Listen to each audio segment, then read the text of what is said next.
In interviews, black voters, organizers and elected officials pointed to what some saw as unkept promises, raising questions about the enthusiasm of Democrats' most loyal voters. President Biden began his re-election campaign this week vowing to finish the job he started in 2021. No one wants him to do that more than black voters. Long the most loyal Democratic constituency, black voters resurrected Mr. Biden's struggling presidential campaign in South Carolina and sent him to the White House with his party in control of the Senate after 2 runoff victories in Georgia. In return, they hoped the administration would go beyond past presidents in trying to improve their communities, and they listened closely to his promises to do so.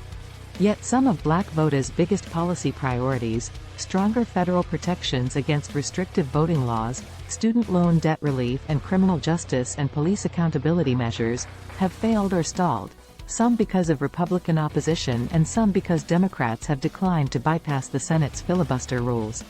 Those disappointments, highlighted in interviews with more than 36 black voters, organizers and elected officials in recent weeks, leave open the question of just how enthusiastic Democrats' most important group of voters will be in 2024.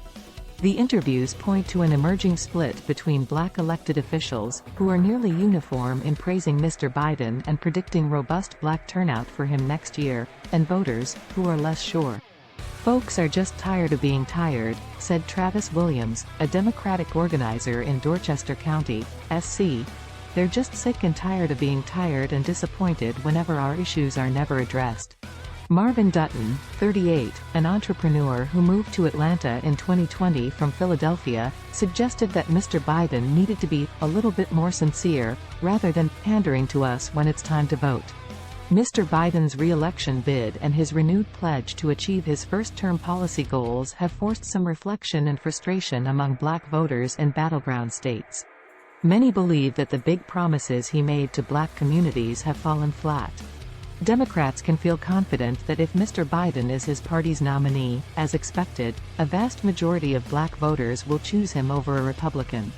But the question for the party is whether Democratic voters will bring the same level of energy that led to Mr. Biden's 2020 victory. In his campaign announcement, Mr. Biden made no secret of the importance of black voters to his re-election. The Biden allies with the most airtime in his 3-minute video, aside from his wife, were Vice President Kamala Harris, Justice Ketanji Brown Jackson and the Reverend Al Sharpton. "I have not found a lack of enthusiasm," said Representative James E. Clyburn of South Carolina, who was Mr. Biden's most important black surrogate in 2020. "I just haven't found it. And people keep saying it. But it's not there." On Friday, Mr. Clyburn's annual Fish Fry, which brings together candidates and hundreds of South Carolina Democrats, offered an early look at that enthusiasm. The state party is preparing to hold its presidential primary first in the nominating process, a move Mr. Biden and Democrats said was made to give black voters more influence. Mr. Biden's allies maintain that his administration has delivered for black voters but that he has failed to trumpet some of his progress. Since taking office, he has provided billions of dollars for historically black colleges and universities, and he has appointed more black judges, including Justice Jackson, to the federal bench than any other president. Black unemployment is at a record low. The economy, a top concern for black voters, has recovered from its pandemic doldrums, though inflation, which spiked last summer, remains higher on a sustained basis than it has been for decades. The president and vice president have made issues black Americans care most about a priority and are running to finish the job, said Kevin Munoz, a spokesman for Mr. Biden's campaign. The campaign will work hard to earn every vote and expand on its winning 2020 coalition. But there is evidence of a drop-off in black voter engagement during the 2022 midterm election, although the results were broadly seen as heartening for Mr. Biden and his party, despite Republicans winning the House. The share of black voters in the electorate dropped by 1% nationally from 2018 to 2022, the biggest drop of any racial group measured, while the share of white, college-educated voters increased, according to data from HIT Strategies, a Democratic polling firm.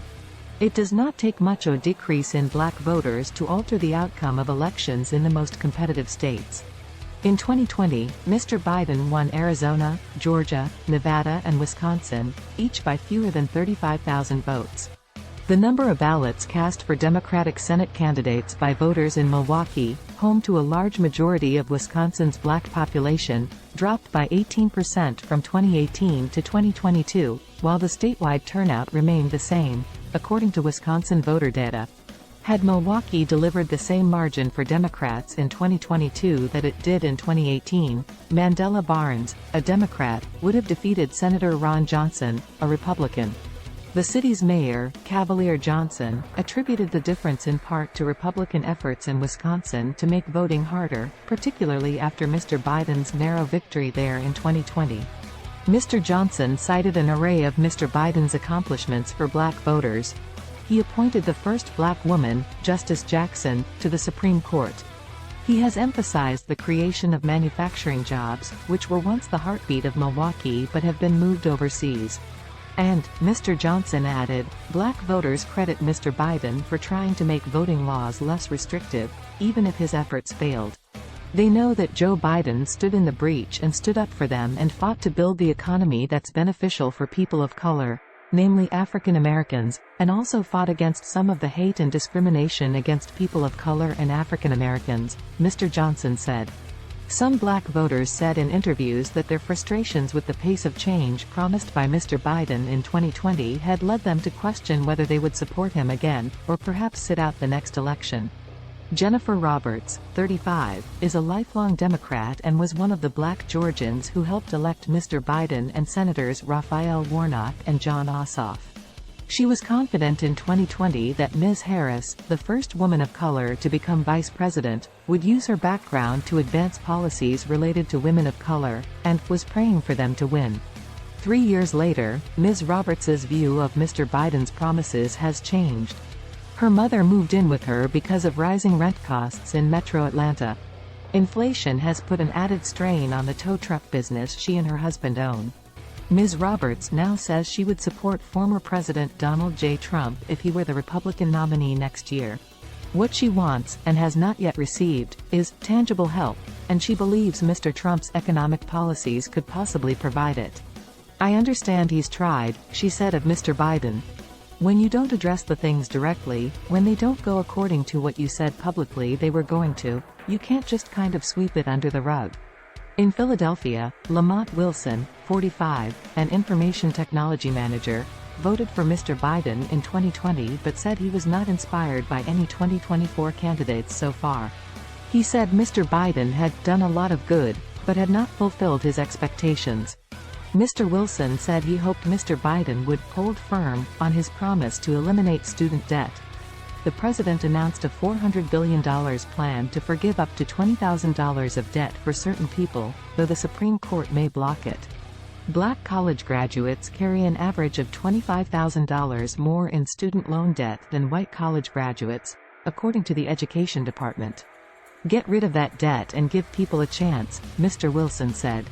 Nicola Hemphill, an activist and state party delegate in Winsboro, SC, said she had also heard grumblings from black voters about Mr. Biden. But she saw this as a form of accountability, not evidence of a deeper problem. Everyone is not happy with the administration, she said. And it's not that we don't want to see Biden run. We just want to make sure that he's going to deliver on his promises. Younger, first-time black voters such as Evan Spann, 19, a freshman at Morehouse College in Atlanta, are also hoping Mr. Biden will deliver. Mr. Spann said he wanted to hear concrete plans from Mr. Biden for his second term. I think what he needs to do is directly say what he's going to do, Mr. Spann said. And then I think he needs to really show up and talk to us about it. Mr. Biden's proponents say that while some black voters may be frustrated with the party, Democrats remain a safer choice than Republicans, who have opposed the legislation protecting voting rights and cutting student loan debt that black lawmakers and voters have championed. In several GOP-controlled state legislatures, lawmakers have sought to cut black history lessons from school curriculums, outlaw books by black authors, and have drawn congressional maps that curb black voting power. Democrats plan to underline the GOP's record on these issues. Black voters understand all that, Mr. Clyburn said. And we're going to spend a lot of time this year and next reminding them of who is doing this. At the same time, Democrats must win over voters who are reluctant to support the party again. It's a difficult conversation to go back into those communities and explain why we didn't get criminal justice reform, said Kevin Harris, a former executive director of the Congressional Black Caucus. It's a difficult conversation to go into those communities and talk about why we didn't get the protections that we need with voting rights. He continued, that's a hard conversation to have. But you still go have it.